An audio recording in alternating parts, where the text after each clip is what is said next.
નમસ્કાર. વિશેષ વિથ દિનેશની વિશેષ રજૂઆત ગાયકોની ગોતમાં ફરી એકવાર તમારું સ્વાગત કરું છું. તમને લાગતું હશે કે પ્રગતિ ચૌહાણનો તો એક ઇન્ટરવ્યૂ જોયો અમે ગાયકોની ગોતમાં, ફરીવાર પાછા એની જોડે બેઠા છો ને તમે બીજા એપિસોડમાં કેમ આવ્યા? તો એટલા માટે આવ્યો છું કે પ્રગતિએ મને એવી વાત કરી કે મારા એક બીજા અંકલ છે, એ મારા પપ્પાના મિત્ર છે. શું નામ છે એમનું? દિલીપભાઈ ચૌહાણ. દિલીપભાઈ ચૌહાણ. દિલીપભાઈનો પણ બહુ સરસ અવાજ છે. પોતે સિલાઈનું કામ કરે છે, હા, પણ એમને મોકો મળ્યો નથી. એમનો અવાજ સારો હોવા છતાં પ્રગતિને ખુદને લાગે છે કે એમની પ્રગતિ ના થઈ કોઈ કારણોસર. તો મને લાગે છે કે ગાયકોની ગોત એમના માટે જ છે કે જેમનો સારો અવાજ હોય એને કોઈ કારણોસર એ લોકો સફળ ભલે ના થયા હોય દુનિયાની સામે, એમનો અવાજ તો લોકો સુધી આપણે પહોંચાડવો જોઈએ અને પછી કંઈ પણ થઈ શકે, એવી પણ કરિયર બની શકે. તો આપણે અહીંયા જ એમને ગવડાવી લઈએ. હા, ઓડિયન્સમાં તો ક્યારના સાંભળે જ છે આપણને. હા. તો અત્યાર સુધી પડદા પાછળ રહેલા દિલીપ ચૌહાણને અહીંયા બોલાવી લોકોની સામે મૂકીએ. આવો દિલીપભાઈ, આવો પ્લીઝ. તમે પણ બધા બેસો જોડે. આવો. આવો આવો. પ્રગતિના પપ્પા છે, બીજા એમના એક નાનજીભાઈ ને, નાનજીભાઈના પણ દીકરા અહીંયા છે. આવો તમે પણ આવો. નાગજીભાઈ, નાગજીભાઈના દીકરા આવો, તમે પણ આવો. મિત્રો, પ્રગતિ ચૌહાણનો ઇન્ટરવ્યૂ કર્યો અને પ્રગતિએ વાત કરી, ઘણા બધા લોકોને યાદ કરે. એમાં દિલીપ ચૌહાણ હવે અત્યારે અમારી જોડે છે અને વૈકુંઠ ચૌહાણ ખૂબ મોટું નામ છે સૂર અને સંગીતની દુનિયામાં. એમના ભત્રીજા છે અને એવું પણ કહેવાય છે કે વૈકુંઠ ચૌહાણના કારણે ઘણા બધા કલાકારોને મોકો પણ મળ્યો. ટી સિરીઝ જેવી બહુ મોટી મ્યુઝિક કંપનીમાં મોકો મળ્યો હોય. ઘણા બધા કલાકારો છે, આપણે નામ નહીં લઈ શકીએ, જાણીતા કલાકારો. અને આમ છતાં એમના જ ભત્રીજા જો આખા ગુજરાતમાં જાણીતા ન બન્યા હોય તો આ જ સમજવાની પરિસ્થિતિ હોય છે. ઉપરવાળો જ્યારે નક્કી કરે ત્યારે જ આપણને સફળતા મળતી હોય છે. અને પણ ગાયકોની ગોતમાં આપણે તમને મોકો આપવો છે, તમારો અવાજ લોકો સુધી પહોંચાડવો છે. તો પ્રગતિનું માઇક અમે તમને આપવા માંગીએ છીએ. માઇક મળ્યા માટે દિલીપભાઈ કેવી મહેનત કરવી પડે છે? માઇક નથી મળતું જીવનમાં ક્યારેક? મળે તો છે પણ લગાવો. મેં લીધું નથી સાહેબ. કેમ લીધું નથી? કેમ નથી લીધું માઇક તમે જીવનમાં ક્યારેય? ઘણી બધી સમસ્યાઓ છે સાહેબ. તમને સિંગર બનવાનો વિચાર તો આવ્યો છે ને? બહુ જ સારો. હા, મારા કાકા વૈકુંઠ કાકા બી મારી બહુ મહેનત કરી મારી પાછળ. ઓકે.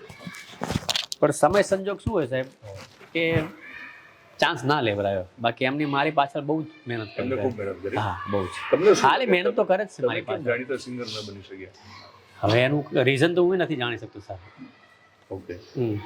એટલે સમય સંજોગ એટલે શું એમ? એટલે એવી કઈ પરિસ્થિતિ હતી કે તમે વધારે આગળ ન ના ના, પરિસ્થિતિ એવું કંઈ નથી, પણ હવે શું કારણ છે જ ખ્યાલ નથી મને. ધાર્યું સફળતા ન મળી એવું હા. તમને લાગે છે, બરાબર ને?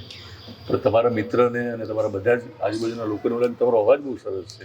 હવે આ લોકોને મારો અવાજ ગમે છે સાહેબ. મને તો લાગતું નહીં મારો અવાજ એટલો સારો હોય. તો આ પહોંચાડી લોકો કહે છે તારો અવાજ સારો છે બહુ. ગુજરાત સુધી પહોંચાડી અવાજ. આભાર.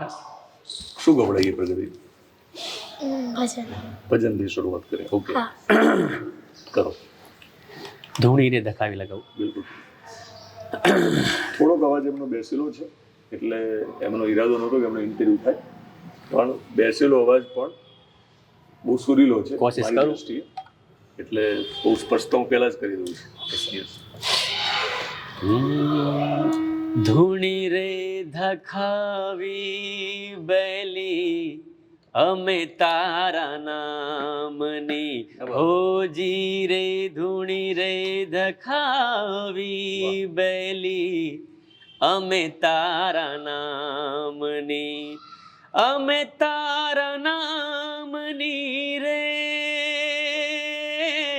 ઓ, અમે તારા નામની રે, અલખના રે ધામની, ધૂણી રે ધખાવી બેલી અમે તારા નામની. ભૂલો રે પડ્યો રે હંસો, આંગણે ઉડીને આયો, તન મનથી તર છોડાવ્યો, મારગ મારગ અથડાયો, ગમ ના પડે રે જીવને ઓ, ગમ ના પડે રે જીવને, ઠાકુર તારા નામની ધૂણી રે ધખાવી બેલી અમે તારા નામની. અદભુત અવાજ છે. ધૂણી દખાવો ને, મને લાગે તમારો અવાજ તો બસ હવે તમે આવ્યા છો સાહેબ તો મને લાગે છે અવાજ છે ધૂણી. વોઇસ ક્વોલિટી લોંગ ખેંચવું તો ખેંચી ગયા બહુ બહુ સરસ અવાજ. એમને જે વેરિએશન છે ને એવું લોંગ કેસમાં ખેંચવું તો ખેંચી કે બીજો કલાકાર ધૂણી દખાવવાની જરૂર છે, હા. સફળતા તો મળશે. તપાડવાની જરૂર છે ધૂણી. હા. શું કરો છો અત્યારે વ્યવસાય? હાલમાં સર હું સિલાઈ કામ કરો છો? સિલાઈ કામ કરું છું. બરાબર. હું મારા ભાઈ જોડે છું ત્યારે ઓકે. મોટા પૈસા મારા બરાબર. એમને સિલાઈનું કામ ચાલે છે, હું એમની જોડે કામ કરું છું.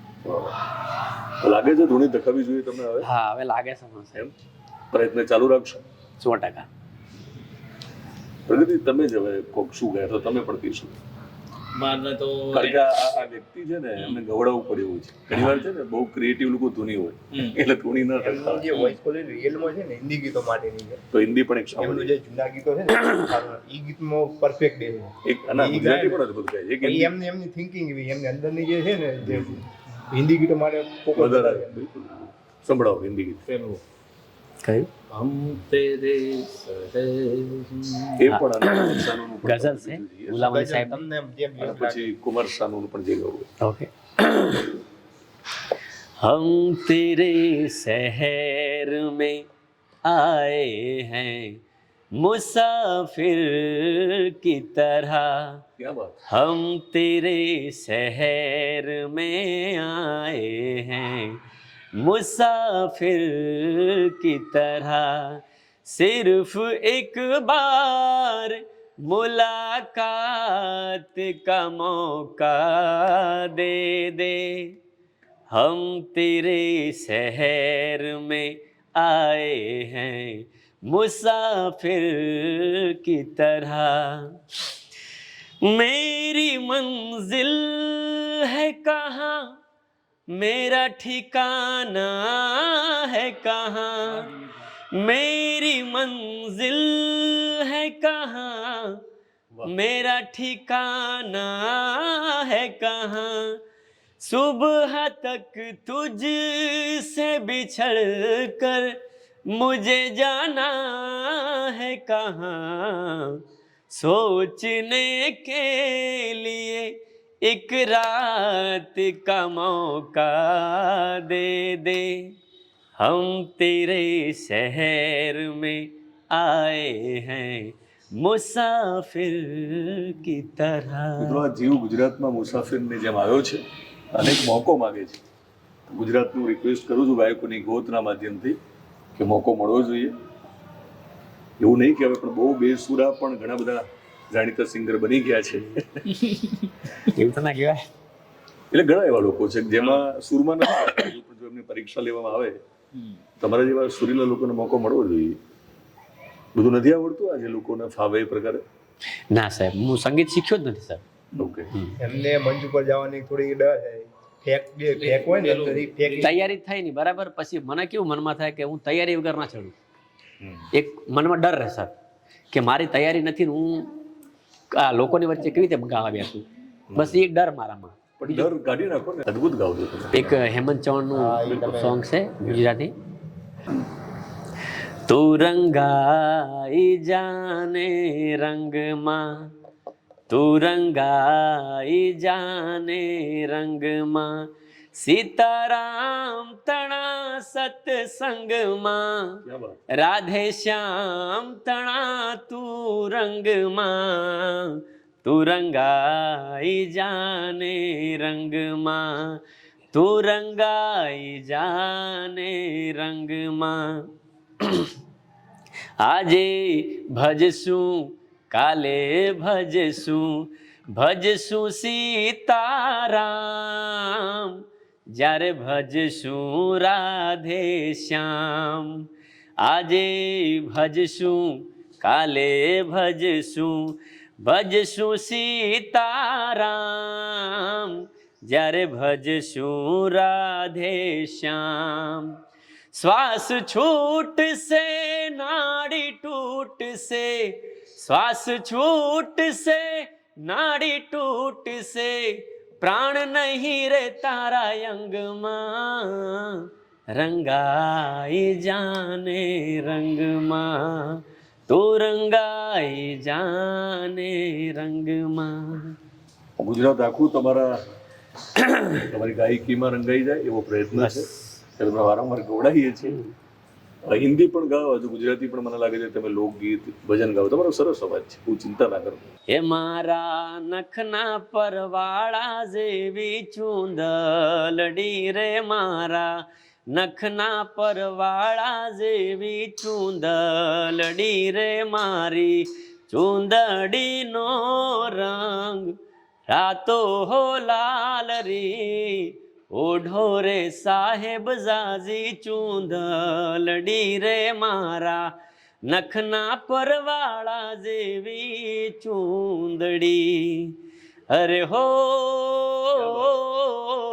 રંગ રે કસુંબલ મેં તો કેસુડાનો લીધો, લીલો તે રંગ વનની વનરાયુનો લીધો, લીલો તે રંગ વનની વનરાયુનો લીધો. ઓહો પીળો તે રંગ ઉગતી પૂનમનો લીધો, ધારલીએ તાકી નવરંગ ચૂંદલડી રે, મારા નખના પરવાળા જેવી ચૂંદડી. એક હેમંત કાકાનું બીજું ભજન છે, હે માનવ વિશ્વાસ કર લે.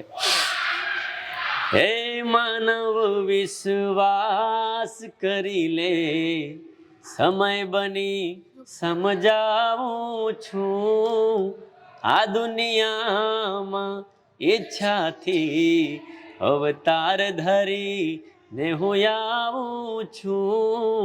હે માનવ વિશ્વાસ કરી લે. ઓળખનારા ક્યાં છે આજે, દંભીથી દુભાવું છું. ઓળખનારા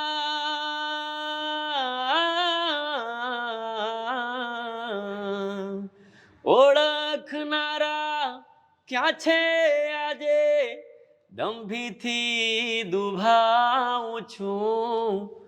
આપ કવિની ઝોપડીએ હું, આપ કવિની ઝોપડીએ હું, રામ બની રહી જાઉં છું.